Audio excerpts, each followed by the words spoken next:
minutos llegó el momento de hablar, por supuesto, de la reforma previsional, de las proyecciones que ésta tiene, desmitificar tanta información falsa que está dando vuelta, interesada. Ayer una muy buena entrevista a Janet Jara, de hablaba cómo la AFP está haciendo un lobby mediático con publicidad para evitar que nada cambie, ni siquiera lo más mínimo. Están aferradas ahí en lo que actualmente tienen como el Gollum, ¿cierto? Que tienen ahí el anillo del poder y no lo quieren soltar, no lo quieren soltar. Bueno, para hablar de eso, estamos con dos grandes invitados. Lo hemos anunciado, Luis Mesina, por supuesto, que varias veces ha estado con nosotros, representante del grupo de No Más AFP, que gran mérito tiene en todo lo que ha pasado en este país en los últimos 15 años. Porque hace 12, 13, 14, 15 años no se hablaba del término de la AFP. Y se empezó de a poquito con un movimiento ciudadano que terminó moviendo el tablero, y eso es muy importante, Luis, lo hemos conversado varias veces. Y también el economista Gonzalo Martner, quien está con nosotros hoy día. Muy buena jornada para ambos. Buen día. ¿Cómo están? Muy buenos días, muchas gracias por la invitación. No, por supuesto.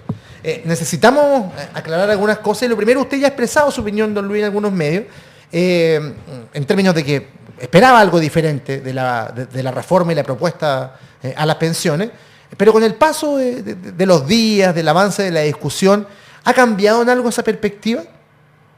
Bueno, buena pregunta, porque una materia de tanta importancia para el mundo del trabajo requiere de actores que analicen con un sentido crítico una propuesta de la dimensión de lo que estamos hablando. Después de 41 años se requiere la máxima rigurosidad para analizar una propuesta de la naturaleza, insisto, de la que estamos hablando. Y desgraciadamente nuestro país se acostumbró en los últimos años a que cuando se es gobierno surge un contingente muy importante de fanáticos, de obsecuentes, que terminan haciendo perder el norte del debate de fondo respecto a ciertas materias públicas. Entonces, cuando se es oposición se tiene una propuesta, se tiene una posición y se tiene, comillas, ciertas convicciones. Y cuando se es gobierno, esas convicciones se desmoronan de la noche a la mañana, la fortaleza de las convicciones desaparecen y los argumentos utilizados para reivindicar una determinada materia se dejan en el tacho de la basura. ¿Quién es el que pierde? El pueblo. El pueblo. Los ciudadanos. Pero particularmente en el caso que estamos y que vamos a hablar, los trabajadores, las trabajadoras. Los que venden su fuerza de trabajo, los asalariados. Cuando se habla de pensiones, se habla fundamentalmente de los asalariados. El pilar no contributivo, que es re importante en este país, muy relevante, no forma parte de la estrategia del diseño de los sistemas de seguridad social. El pilar no contributivo se debe resolver con solidaridad, en eso no hay ninguna duda, lo hace con impuestos generales, pero cuando nos remitimos a hablar del pilar contributivo, creo que los trabajadores tienen mucho que decir, ¿sí? Mucho que decir. Y efectivamente en esta propuesta lo que hemos visto, que tiene avances, pero sin ninguna duda, lo más importante, y quiero partir relevándolo de forma inmediata, es la fortaleza que adquiere el único organismo público que existe hoy día en materia de seguridad social como el IPS. El que el gobierno en esta propuesta busque fortalecerlo, busque reivindicar la función que ha cumplido en estos años es importante, porque detrás de eso lo que va a ocurrir en nuestro país es que lo público va a adquirir importancia respecto a lo privado y vamos a tratar de desmistificar esta suerte de demonización que se ha hecho de lo público respecto a lo privado. Creo que eso es relevante para que la ciudadanía comience a entender que lo público no siempre es sinónimo de ineficiencia, que lo privado, en términos generales por la historia de nuestro país, es lo más ineficiente que hay aquí. El IPS es muy eficiente si se compara con el nivel de costos que tienen, por ejemplo, las AFP en materia del soporte, que es uno de los debates que se va a hacer ahora. Pero el tema de la ISAPRE, por ejemplo, comparado con FONASA, resulta que la gran mayoría de quienes están en FONASA, yo estoy en FONASA porque tenemos un plan colectivo, el sindicato, estamos en ISAPRE, pero la ISAPRE con el correr del tiempo han reducido tanto las prestaciones, aumentado las coberturas, aumentado los costos, y sin embargo el servicio que otorgan es absolutamente deficitario. Entonces hay mitología en este país que no se combate. Bueno, pero vuelvo al tema central de la pregunta suya. Efectivamente hay aspectos importantes en la propuesta, pero ya hemos escuchado, y la crítica nuestra a la propuesta es que es demasiado minimalista si se toma en cuenta que lo que se requiere en este país es una transformación estructural. Y se ha hablado mucho de libertad, y en circunstancias que no tenemos la posibilidad de elegir un sistema de reparto respecto a un sistema de capitalización individual. Y nosotros estamos convencidos que prolongar y reafirmar esta idea de las cuentas individuales va a conducir inexorablemente al fracaso. No va a ser posible resolver este tema en términos concretos. Si la propuesta se aprobara tal cual la presenta el gobierno, un 6%, hoy día hemos estado leyendo más las letras chicas, esto tiene una gradualidad bastante extensa, que nos ha dicho, una gradualidad bastante extensa. Y por lo tanto el gobierno va a estar terminando y resulta que va a haber una franja importante de trabajadores que, si es que se aprobara 100%, no va a haber recibido, por ejemplo, los beneficios de la pensión garantizada universal en su totalidad, y no va a haber recibido los beneficios del fondo común, el fondo solidario. Entonces uno se pregunta, bueno, si la derecha ya pegó un portonazo en las narices al gobierno respecto al 6%, y uno escucha, por ejemplo, a militantes del Partido Socialista que ya dicen hay que negociar, que el 3% para ti, el 3% para acá, ya hay una voluntad, una disposición del gobierno o de sectores del oficialismo en términos de negociar. Y ocurre que esto es contradictorio porque el gobierno ha señalado claramente que esto es una propuesta integral, que el 6% no se toca. Porque si se saca un punto, esto se desmorona. Claro. Es un equilibrio precario. ¿Cómo? Es un equilibrio precario. Evidente. Y esto está, han señalado, ayer escuchaba, no me recuerdo bien el nombre en este momento, pero alguien señalaba que esta proyección actuarial de la propuesta es casi hasta el final de siglo. Sí. Entonces, si se saca un punto, por supuesto que se desmorona esto. Sí. Entonces, si ya la derecha ha puesto, insisto, un portazo en las narices, se supone, como lo ha dicho el propio diputado Naranjo, por ejemplo, que lo escuché ayer o antes de ayer, que decía que un 3% tendría que entregarse para seguir en capitalización, uno entonces supone que si realmente se llega a negociar un 3% y un 3% para capitalización, estamos peor que con la propuesta de Piñera. Para quienes nos escuchan, es relevante para que desmistifiquemos. Si se negocia como quiere el Partido Socialista o algunos sectores del Partido Socialista, y a mí me va a interesar qué va a pensar el Frente Amplio del Partido Comunista, porque el Partido Socialista y el Partido Comunista votaron en contra de la propuesta que presentó Piñera, en circunstancias que Piñera estaba en condiciones de negociar un 5-1, un 4-2. O sea, con Piñera tuvimos la posibilidad, y esto es lo que, cuando uno plantea estos temas... Llegar un poco de raya. Pero evidente, porque entonces cuando tú planteas estos temas salen los fanáticos, por eso partí hablando de los fanáticos, no, este tipo está con la derecha hoy día, quiere mantener el sistema. Hemos dado muestras más que suficientes, no sé por qué frunce tanto el ceño Hassan, no sé por qué frunce tanto el ceño. No, pero yo no sabía quién estaba diciendo que quieren mantener el sistema. No, te ¿Quién digo ha dicho que, eso? no, te digo que cuando... La AFP. No, claramente. No, Ah, sí, sí, por supuesto. campaña full. No, te digo que... Así de ceño fruncido, no te preocupes. Yo estoy permanentemente confundido. Pero no, realmente, ¿a quién, Sí, ¿a quién te refieres? no, mira, es que quiero seguir con el tema. Lo que planteo es que una propuesta en la naturaleza que estamos discutiendo requiere de un análisis profundo, de forma tal que se avance efectivamente en la posibilidad de un mejoramiento estructural de las pensiones. Por supuesto. Pero que ese mejoramiento de las pensiones vaya acompañado también de no dejar, como ha sucedido durante 41 años, el gigantesco stock que tenemos acumulado y que es propiedad nuestra. Y voy a usar el concepto de propiedad, aunque no debiera usarlo en temas de seguridad social, porque la derecha tanto lo ha usado. Lo perdimos. Pero también se está por los que tratan de plantear la defensa de esta propuesta en términos de la propiedad. Bueno, hemos escuchado a la ministra, ha usado mucho el concepto de propiedad, el concepto de herencia, el concepto de libertad, que son conceptos absolutamente ajenos a la seguridad social y que sin embargo se están usando. Entonces, un primer análisis de la propuesta, usted sabe, son más de 400 páginas, por supuesto que todavía no se completa la lectura de todo el informe. La lectura crítica. Claro, pero nosotros tenemos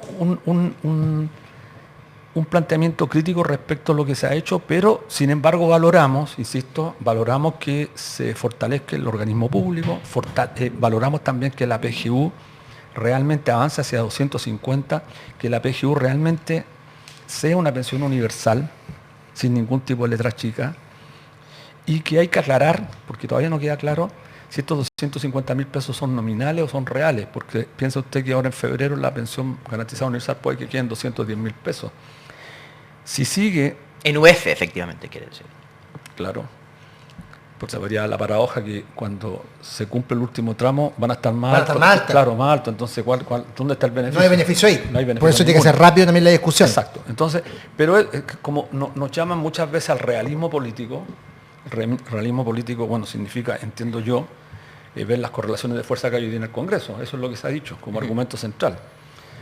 Y uno se pregunta entonces, bueno, si con Piñera las correlaciones de fuerza eran similares, pero resulta que Piñera estaba dispuesto a dar un 5-1, un 4-2. Bueno, ¿por qué se votó en contra entonces de la propuesta de Piñera? Si en el caso que se diera en la mitad de la contribución del 6%. No sé, no sé si se entiende. Eso. Bueno, tenemos una postura, insisto, crítica, pero valoramos aspectos que son Crítica, pero sustantivos. colaborativa. Pero evidente, pues, Sí, evidente. muy fuerte. Porque el otro es obsecuencia. Sí, claro. No, sí, yo entiendo ese punto de vista. Ojo, y termino. Yo soy parte del movimiento social, soy sindicalista. Claro. Yo no soy funcionario de gobierno. Ni político de carrera. Nunca. Siempre he trabajado en el sector privado. Pero además no tengo ningún tipo de aspiración, pero no soy del gobierno. Entonces, ojo, porque cuando se descalifica, a veces se descalifica por la negativa o por la positiva, lo que se hace es tratar de negar la posibilidad del debate a fondo sobre esta materia. Hassan, por favor. Sí, evidentemente esta propuesta ha sido descrita en lenguaje de la derecha, eso es innegable. Libertad, libertad de elegir, cuentas individuales, propiedad, herencia, y eso es porque hay una victoria de parte de la derecha con el rechazo, donde se ha impuesto lenguaje que no tiene nada que ver con la seguridad social, pero está ahí. Entonces la pregunta relevante entonces, si ese cambio de lenguaje para hablar con la ciudadanía, con conceptos que lamentablemente están instalados, que son antiseguridad social, pero afectan la posibilidad de hacer un verdadero sistema de seguridad social y o solamente un cambio de lenguaje comunicacional para poder acercar a la gente. Y junto con eso, si existen la posibilidad de hacer, con las negociaciones, no tener toda la parte de solidaridad destruido. Esto es difícil. Entonces, sí, Gonzalo quería preguntar si comparte con Luis la apreciación de las dificultades que estamos enfrentando con esta propuesta. A ver, yo quiero aclarar que tampoco soy funcionario de gobierno ni nada. Yo soy profesor universitario de la Universidad de Santiago, una universidad pública, que aprecio mucho por lo demás. Y cuando hay que criticar, critico a los que me conocen, que no mucha gente sabe que no tengo ningún. Pero yo defiendo esta reforma, ¿eh? Y yo entiendo que hay roles distintos, y Luis, yo tengo una gran admiración por él, como por todos los dirigentes sindicales consecuentes. Los dirigentes sociales que han mantenido una vida de defensa de los intereses de los trabajadores. Y ellos, como Luis, solo merecen respeto. Pero hay roles distintos. En mi caso, claro, yo tengo un pequeño problema. Yo soy economista, pero también creo que hay que incursionar en política para hacer avanzar las cosas. El problema es que los economistas me encuentran muy políticos y los políticos muy economistas. Entonces, no me ha funcionado mucho la combinación. Eso para reírse un rato. Yo defiendo la reforma. La defiendo. Como Luis sabe, en su momento yo adhería a la propuesta que hizo el movimiento Armado FP. Si de mí dependiera, yo me iría más bien por ahí. En su momento se acuerda, tal vez Luis conversamos tales o cuales aspectos, pero esos son asuntos que son parte del diseño de detalle de una reforma. Pero estamos en las circunstancias en que estamos. Eso significa que desgraciadamente la consagración del sistema de pensiones en una lógica de seguridad social que se establecía en el proyecto de constitución de la Convención fue derrotada.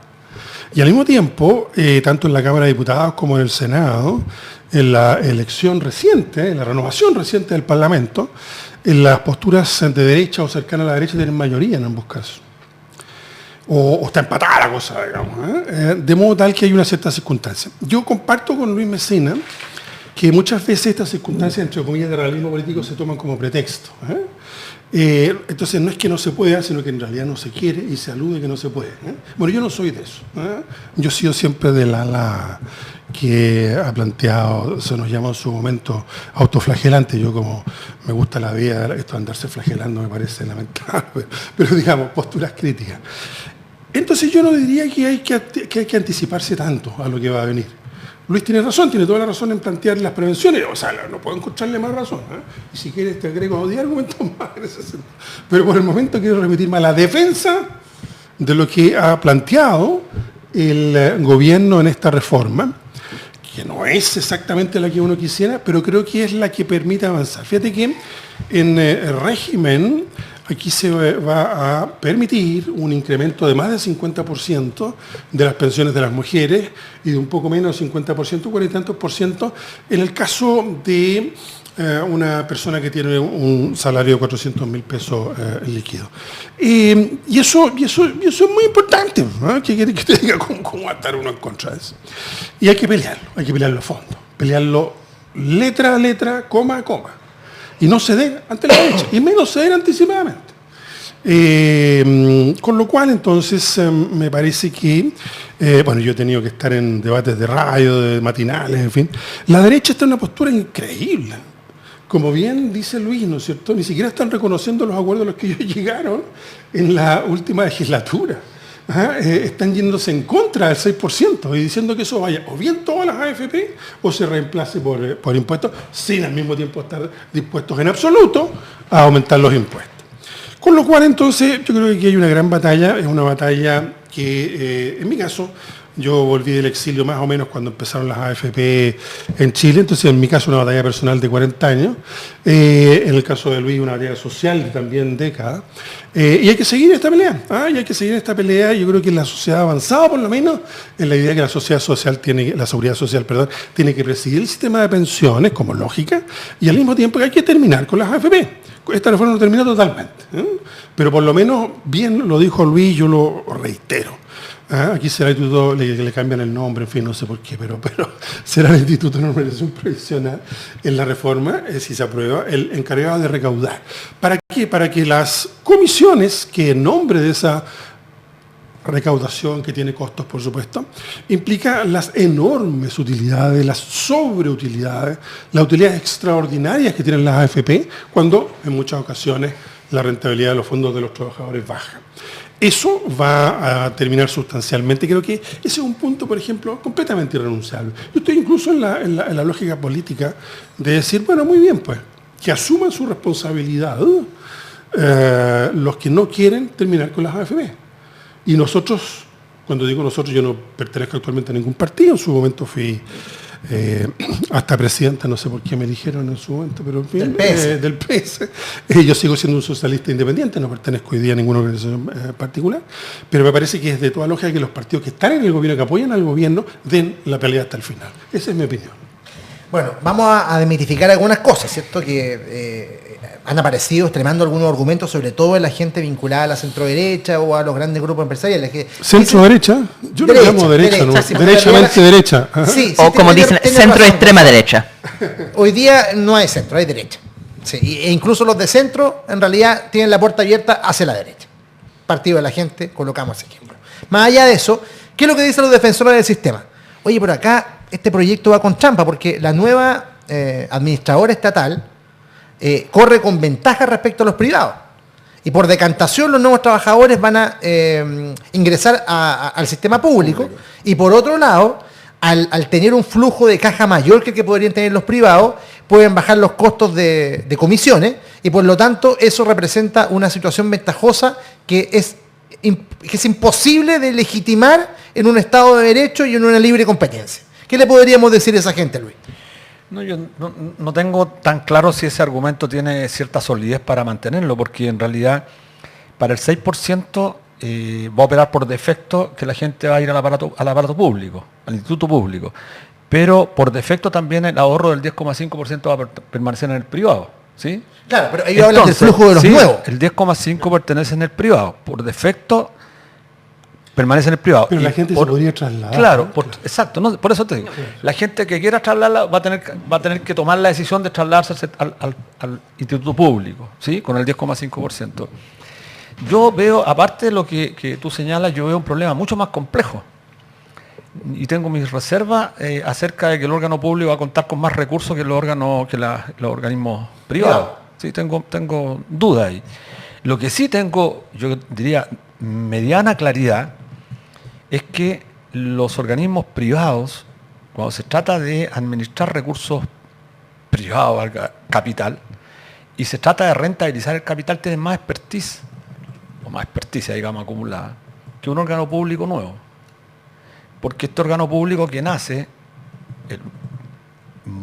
como gestora pública de inversión va a tener que requerir de cierto conocimiento. Como no lo tiene en el primer momento, va a tener que subcontratar fondos de inversión, organismos encargados de esto o con mayor experticia. Y eso tiene un costo. Ese tema no está aún del todo resuelto. Y por lo tanto, que entremos en esa discusión que absolutamente de administración financiera creo que es un error y nos lleva a una discusión más bien técnica, pero técnica que no guarda relación con el problema de fondo. Y ahí tomo un poco lo que decía Gonzalo en orden a que, bueno, él plantea que hay que defender esta propuesta a como dé lugar.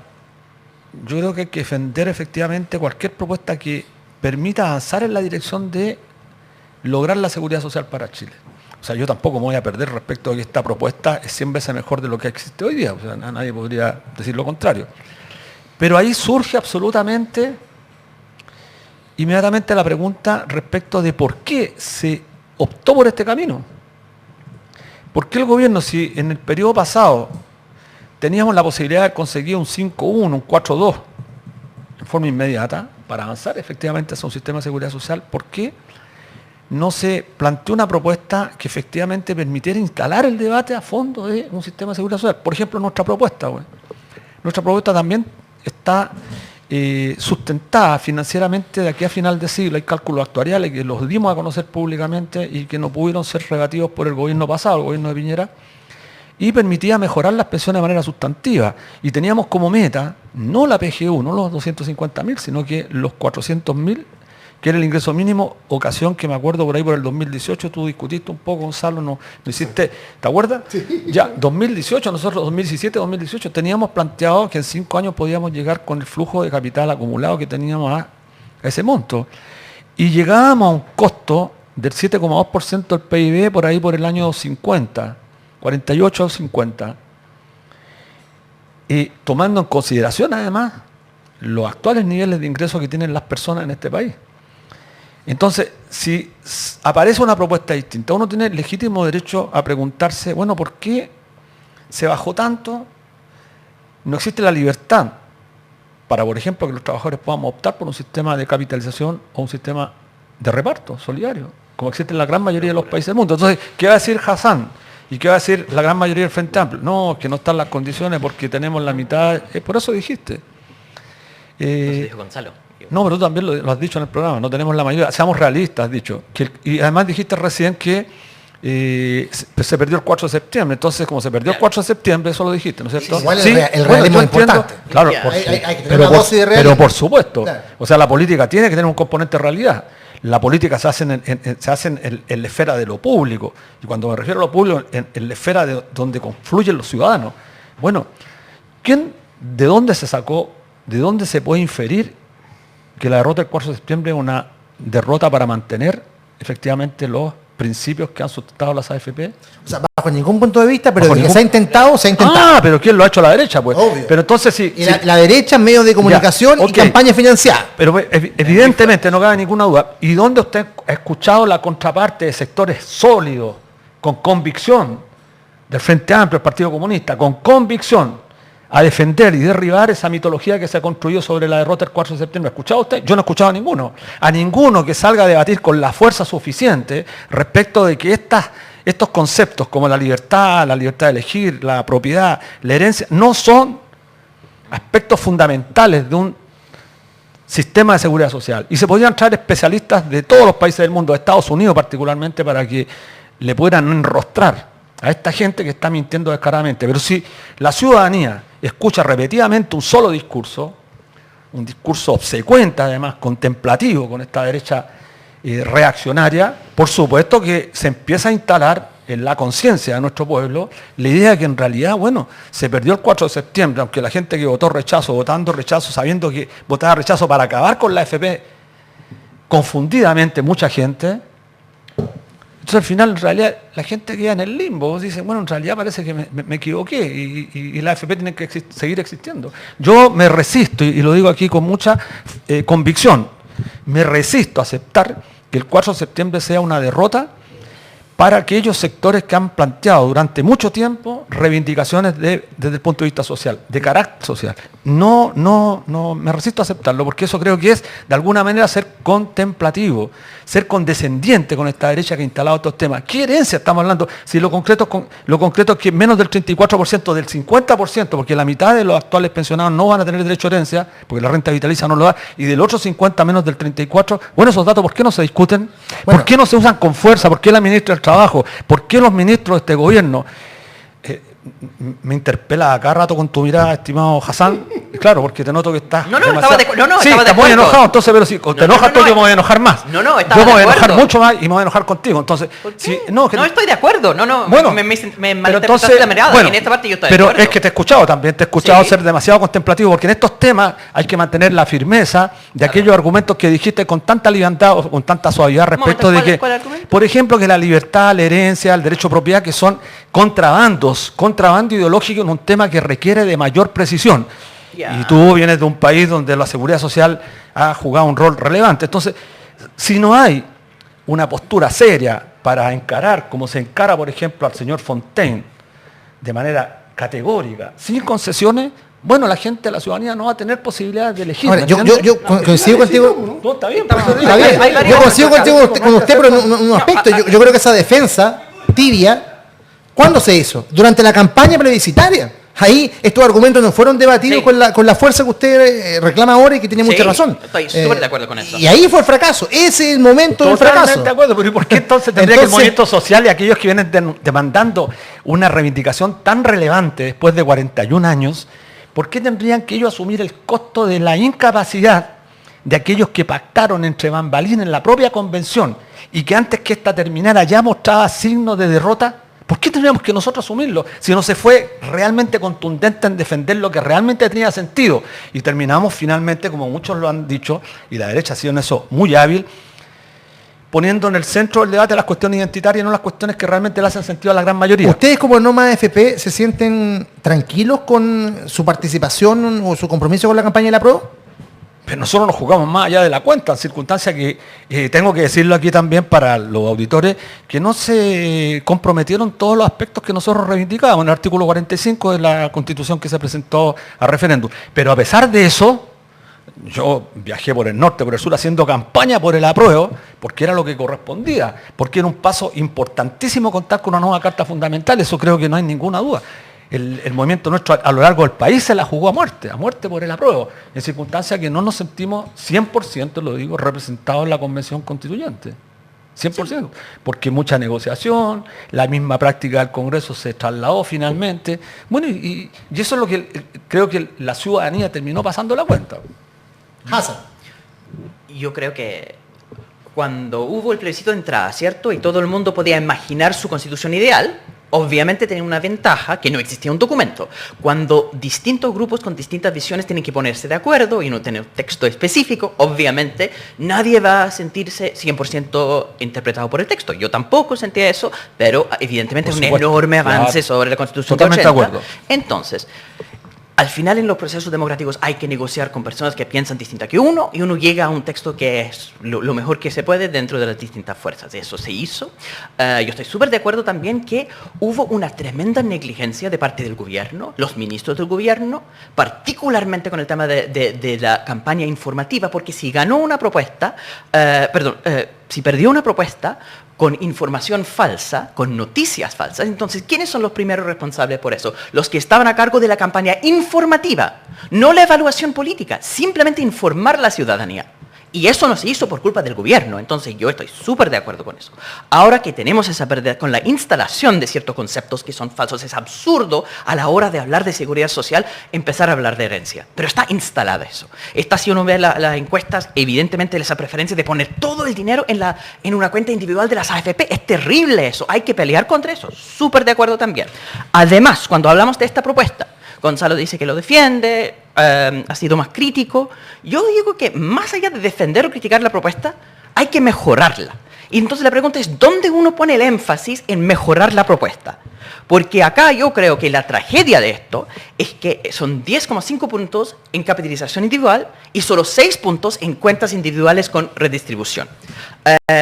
Yo me acuerdo, porque participé en propuestas distintas, un momento en que se hablaba de poner 16 puntos, toda la cotización, en esas cuentas nuevas con redistribución.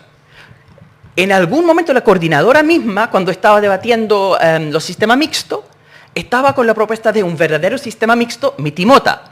8 puntos capitalización individual, 8 puntos... No, ser el financiamiento, no 9,5, 9,5. Eso. Sí. Ya. Pero todo era reparto, porque nosotros en nuestra propuesta planteábamos, y disculpa que Gonzalo, porque parece que quería intervenir, planteábamos finalmente que la contribución tenía que ser 50 y 50%, tal como establecen los convenios de la OIT. Pero la propuesta nuestra era muy sencilla, en un sistema de reparto con fondos de reservas técnicas. El flujo que hoy día aumentó a 154.000, hasta ayer teníamos 148.800 millones de dólares, hoy día subimos a 154.000 millones de dólares. Ese flujo era absolutamente contundente para que Chile, a diferencia de otros países incluso desarrollados, medido por el PIB por supuesto, tuviera una base potentísima para avanzar efectivamente hacia un sistema de seguridad social. Y ahí, Gonzalo, tomando lo que decías, Hassan, ¿cómo mejoramos la propuesta si uno igual, entendiendo un poco de política, subentiende de que el espacio para negociar está sobre ese 6%, que es lo que permite ese equilibrio? ¿Dónde hay espacio para mejorar esto de acuerdo a tu punto de vista?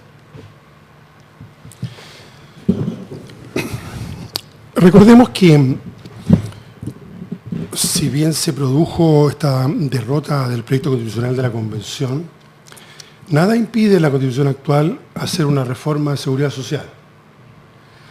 Puede haber un poco de controversia en el Tribunal Constitucional en algún punto, pero no hay algo sólido en ese sentido. Por lo tanto, yo coincido con Luis en el sentido de que no hay que transmitir una idea de que aquí está todo perdido, en fin. No, en materia tributaria, en buena parte de los temas laborales y en los temas de pensiones, la actual Constitución permite hacer la reforma que aparezca como la más deseable.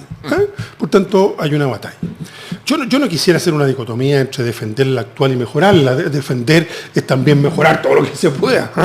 Quiero decir, me parece que hay roles distintos, me parece que Luis tiene todo el derecho del mundo y está en su papel plantear aprehensiones. Yo, por el contrario, digo, no nos adelantemos a ninguna prevención, demos la batalla política generando el mayor y más contundente, como lo logró en su momento Luis, 1 millón de personas en la calle que Luis logró convocar y no más AFP y todo el colectivo, ¿verdad? Bueno, hagamos algo parecido. Ese sería como la invitación. Por tanto, yo no soy muy partidario de tener demasiados debates entre nosotros. E incluso, Hassan, te fijas, yo tengo mi lista, de hecho ya escribí mi columnita, en fin, y puse 5 puntos que me gustaría que se mejoraran. Pero creo que lo importante Vamos con esos 5 para la gente que no llega a la columna. ¿Cuáles son sus 5 puntos? O 2. Sí, pero yo quiero ganar lo que está primero. Entonces, piensen ustedes que hay en la propuesta de reforma una entidad pública, que es el Instituto de Previsión Social, claro, que va a recoger todas y cada una de las cotizaciones obligatorias que el sistema nuestro tiene. Y en general en todas partes del mundo, en el caso de las pensiones contributivas. Eso es un tremendo avance, porque deja de haber un espacio de lucro que se le quita a los trabajadores cuando se dice, no, pero es que esto es propiedad privada de cada cual. Sí, pero lo único que no es propiedad privada de cada cual es lo que a uno le quitan todos los meses para ir a través de las comisiones a las utilidades de las AFP. Pues eso sí que no es propiedad privada. Eso sí que puede ser, entre comillas, expropiado por parte de las AFP. No lo expropian a nosotros los que somos asalariados. Eso está bien. Entonces, eso me parece que es una tremenda cosa que hay que empujarla a fondo. Segundo, establecer una entidad pública que tenga la capacidad de redistribuir. La principal redistribución que se propone en el proyecto de ley es de los hombres a las mujeres. La propuesta que hay, no vamos a entrar en los detalles más técnicos, el 70% del 6% se entiende que es parte del aporte de cada cual y así se registra, y el 30% restante se pone el promedio de los salarios en el país. Y esa mecánica permite que por no mucho más de 20.000 pesos al mes se produzca, ¿no es cierto?, una redistribución, primero hacia las mujeres. Eliminándose esta diferenciación de lo que se llama las tablas de mortalidad que permiten calcular, ¿no es cierto? Están prohibidas.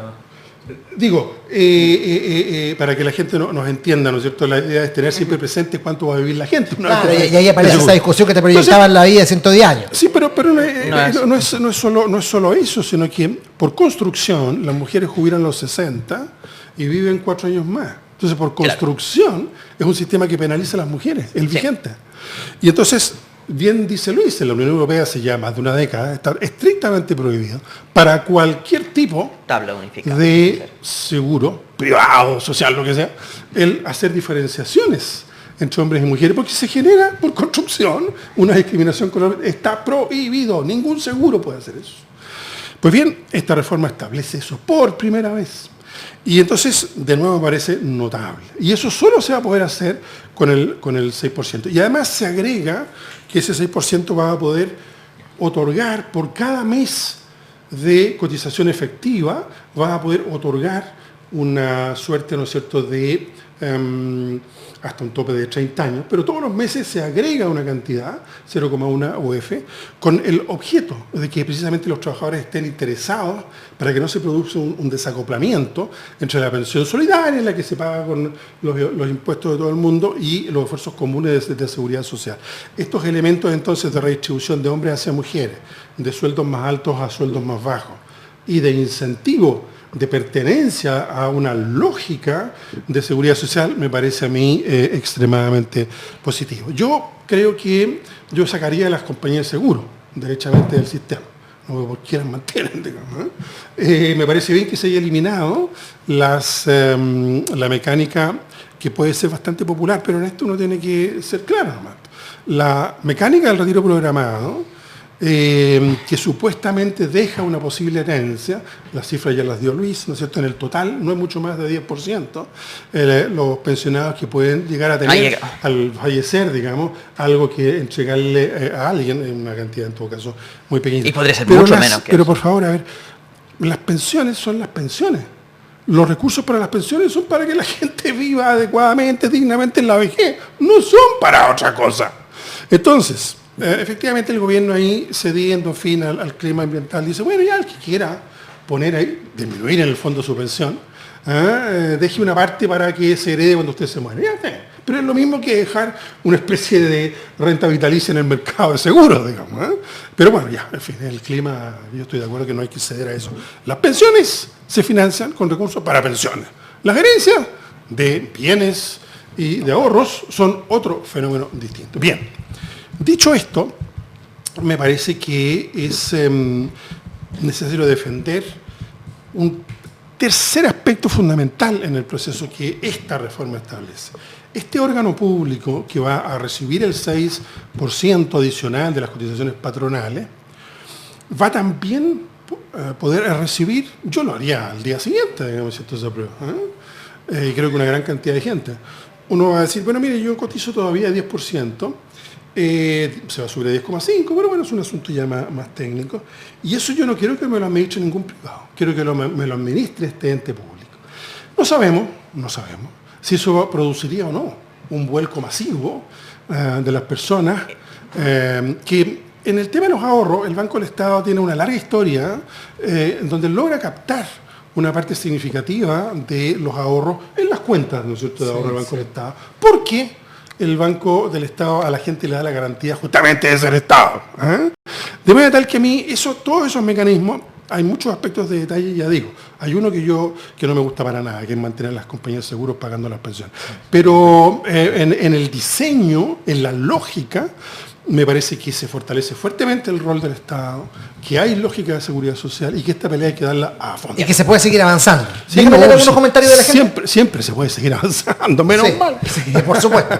Algunos comentarios de la comunidad, por supuesto. Fabiola Vargas dice, ¿se tomarán en cuenta la opinión de los trabajadores o solo será tarea de los honorables negociar con el gobierno? Bueno, ayer vi una entrevista a la ministra Janet Jara donde decía de que esta reforma se conversó con algunos sindicatos, fue de hecho en Mentiras Verdaderas. Lo aporta María Cecilia Darmental. Dice ella, escuché a la ministra Jara y señaló que la propuesta fue planificada luego de consulta y colaboraciones con el mundo sindical. Ojalá que sea cierto. Ingrid Pamela, no me queda claro lo que están indicando, particularmente don Luis Mesina. ¿Por qué estaría mal la reforma? ¿Por qué no se cambia lo suficiente de acuerdo a su criterio? Ya le damos al tiempo para responder. Jimena Fernández dice, lo que no queremos es más AFP, la mayoría nos vamos a cambiar. Blanca Aguilar, que vuelva al antiguo seguro, cuando Chile era más pobre andaba mejor pensiones. Y ahora, en realidad, está dando pensiones de miseria. Es cosa de ver lo que pasa con la gente cuando se jubila, sobre todo los que trabajaron con lagunas, nos plantea ella. Hassan, por favor. Ya. Precisamente porque el tema de las pensiones es tan enredado, ¿no? Y dificulta para la opinión pública un tema que fácilmente puede perderse en el laberinto de tecnicismos y todos los demás. Quiero volver a mi opinión, lo que es la pelea real que está ocurriendo acá, ¿ya?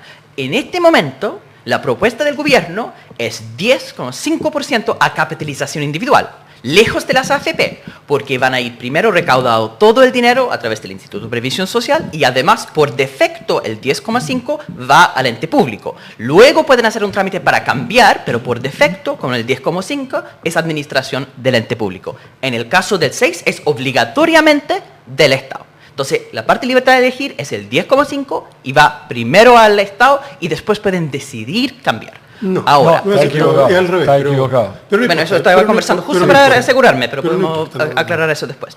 Eso es la visión que yo tengo de la reforma y yo creo que el problema, el real problema es que más allá de estar lejos de las AFP, capitalización individual, incluso administrado por el Estado, tiene el problema que traslada todas las desigualdades del mercado laboral a las pensiones, porque las personas más pobres, las personas con lagunas, van a tener pensiones más bajas si se va todo a capitalización individual. Entonces, si la derecha lo que propone es poner todo el 16 en cuentas individuales sin distribución.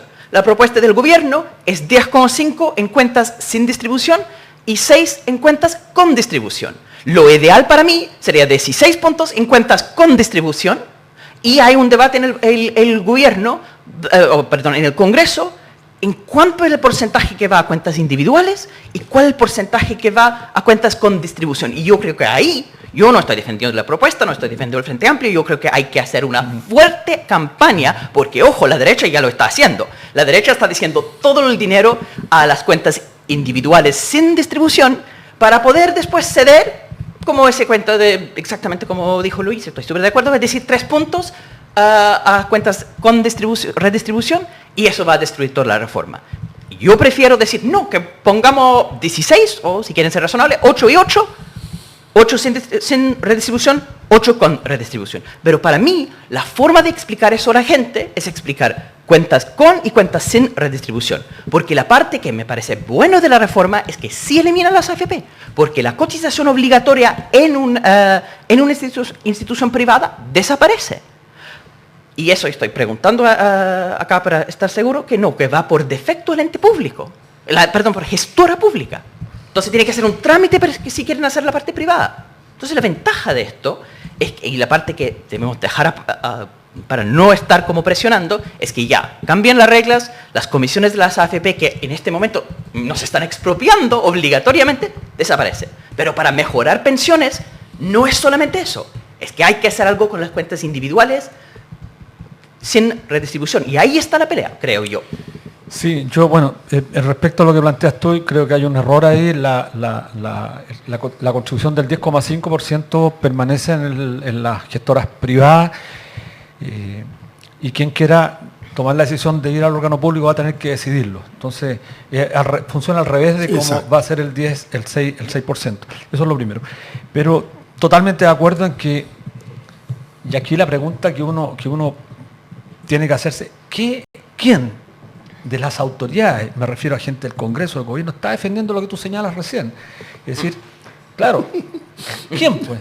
¿Qué político? ¿Qué político? Bueno, nosotros somos el ámbito social, Gonzalo recién nos decía, está en el ámbito académico, pero lo lógico sería que un político estuviese tirando la cuerda para acá. No, pero en la eso no dirección, ocurre con la ultraderecha, pero, porque en el fondo tiene intereses comprometidos. No, estoy hablando de la ultraderecha, sabemos cuál es su postura, y creo que aquí el problema no es la ultraderecha sabemos que lo que quiere es mantener el statu quo en este país, todo absoluto, ojalá retrocediéramos mucho más.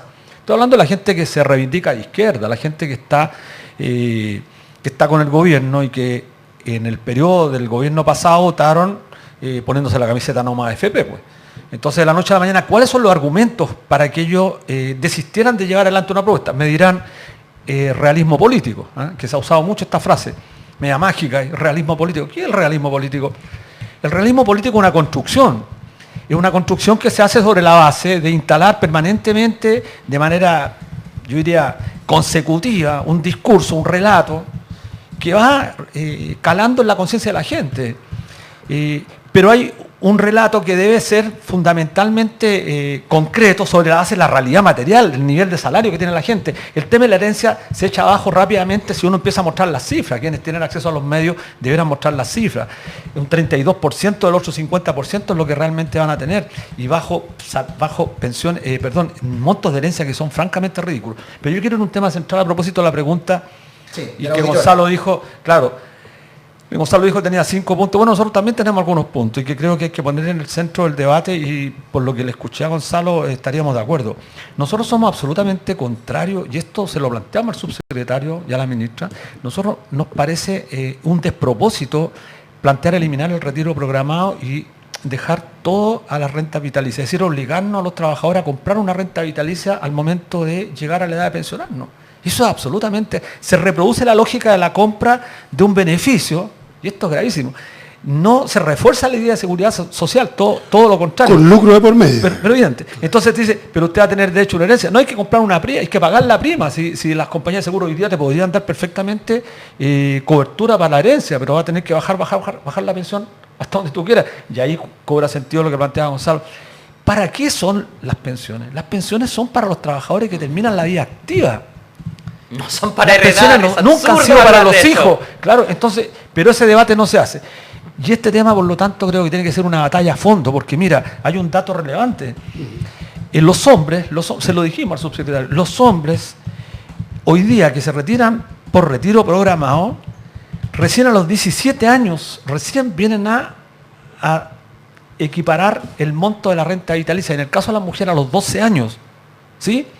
Pero llevar toda renta vitalicia además es regresivo, porque las mujeres en los sectores más pobres se mueren antes y las compañías de seguro, entonces lo que van a hacer, si hay una diferencia, hay un dato relevante, el ex superintendente lo señalaba en el debate que tuvimos, hay una investigación, en este momento no traje la fuente, pero que las mujeres de Vitacura respecto a las mujeres de las comunas más pobres se mueren 17 años antes.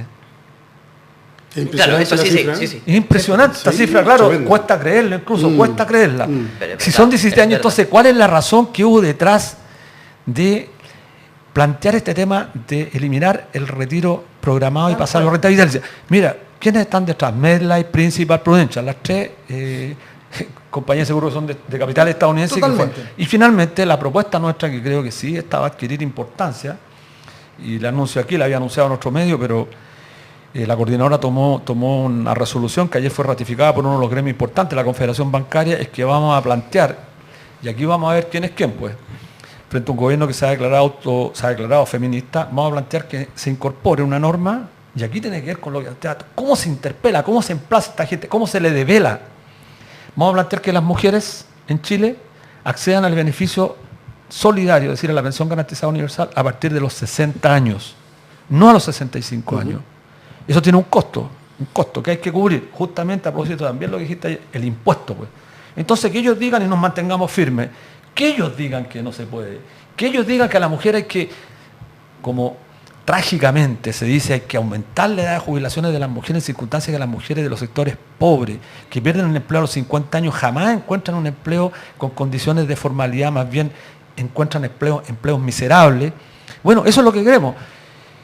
Y este es un tema importante que tiene que debatirse ahora, no mañana, no después. O sea, si no es hoy, cuando incorporemos la fin de la discriminación con las mujeres, incorporando que este beneficio lo reciban a los 60 años. Las mujeres hoy día están sacando, hoy día vimos los datos, las mujeres están sacando 32.300 pesos a la mitad de las mujeres que se están pensionando hoy día, la mediana. Y esas mujeres que se pensionan con ese monto tienen que esperar 5 años para acceder al diferencial de la pensión. Entonces, eso es inhumano, eso yo creo que tiene importancia y espero responderle a la pregunta.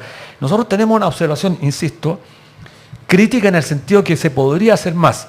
Nos van a decir justamente los que hablan de las correlaciones de fuerza, el realismo mágico, etcétera, etcétera. Si se rechaza esta propuesta, que es bastante mesurada, esta del 6%, bueno, entonces, ¿por qué no haber planteado una propuesta integral de forma tal que la negociación que va a venir después, que es propia de la política, nos dejara a nosotros en un lugar mucho más alto, de forma tal que si había que retroceder, se retrocediera mucho menos? Sí. Y no como hoy día, porque estamos con un 6 y ya. Bueno, si lo anunció el diputado Naranjo, estimado Hassan Gonzalo, si el diputado Naranjo ya dijo que es obvio, dijo, el 3% hay que entregarlo para poder... Sí, se lo dijo un diputado de oficialista, pues. No lo estoy diciendo por yo. eso sería mejor empezar con 16. El diputado Naranjo estaba en contra del divorcio también, no vaya a quería poner un pequeño asterisco que estuvimos conversando del tema, ¿cierto? De si va de efecto al ente público, al ente privado, ¿cierto? Sí. Eso para aclarar a la gente, ¿no? Lo que pasa es que el stock se queda por defecto en el privado, pero el flujo queda por defecto en el ente público. Entonces el futuro, lo que está, porque le están sacando todos los meses, así, pues por la cotización, ¿cierto? Cuando llega la liquidación, ahí está 10% que va a la cuenta individual de la AFP y sacan antes de eso su comisión.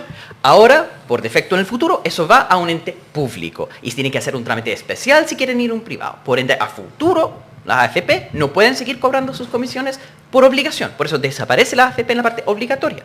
Ahora, lo que me parece súper interesante es... Sí, estoy de acuerdo con idealmente, serían 16 puntos a las nuevas cuentas con distribución y ahí se puede negociar. Pero yo pondría como demanda, porque Luis pregunta súper bien, ¿quién de los políticos está defendiendo eso? Miserable, que no hay gente empujando. Yo creo que una tremenda campaña para aumentar la parte que va a las nuevas cuentas con redistribución y explicar a la gente, porque dicen, no, si eso va a administrar el Estado y va a desaparecer en un hoyo negro. Y todas estas son cosas instaladas en el debate público que es terrible. Entonces, ir a pelear y decir, no, tú pones 10,5% en cuentas sin redistribución, donde entonces las mujeres, los desempleados, todas las personas que tienen, que son al final parte de la masa de los no privilegiados en Chile, van a perjudicarse. Si va a el otro tipo de cuenta, vas a tener igual tu dinero en la cuenta individual, pero ahora con redistribución que te favorece. O sea, me parece que interpelar en esa escala, sobre todo si el Congreso está en la escala del número, me parece como el punto de ir directo a interpelar y no he visto a nadie en eso. Es verdad. Más que en otra... Tenemos un minuto para cerrar, Gonzalo, con tus últimas notas. Me quedé meditando sobre lo que decía. Lo que pasa es que ahí entramos al terreno directamente de la política, por así decirlo, ¿verdad? En donde ninguno de nosotros puede sustraerse. Este es un debate de sociedad.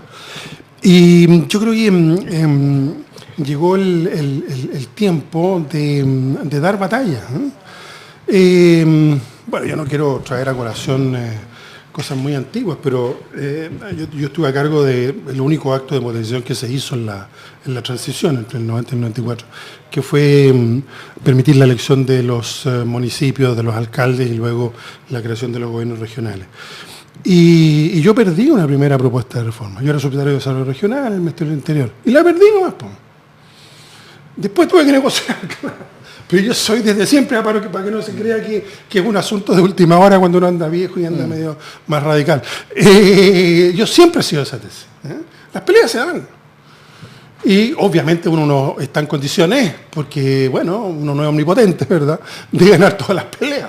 Pero hay que darlas.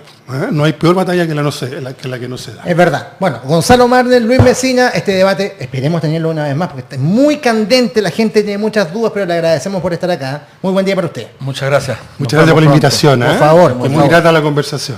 Estuvo en buen nivel, por supuesto. Y ahora entra Daniel, por favor, porque vamos a hacer un cambio de mando. Sí, pues. Y yo tengo que ir a la otra reunión, así que tú ven acá y tú... No hay siguiente programa. Y se acabó Este el programa va a terminar hasta que terminen con los AFP. ¿Y qué pasa con los otros entrevistados? Igual que Los- las AFP. No hay ¿Se nada. acabaron el tiempo ellos? Nos quedamos ya. acá. Ok, ya. Nos vamos. Hasta mañana, muchachos. Vuelve la Ale. Saludos.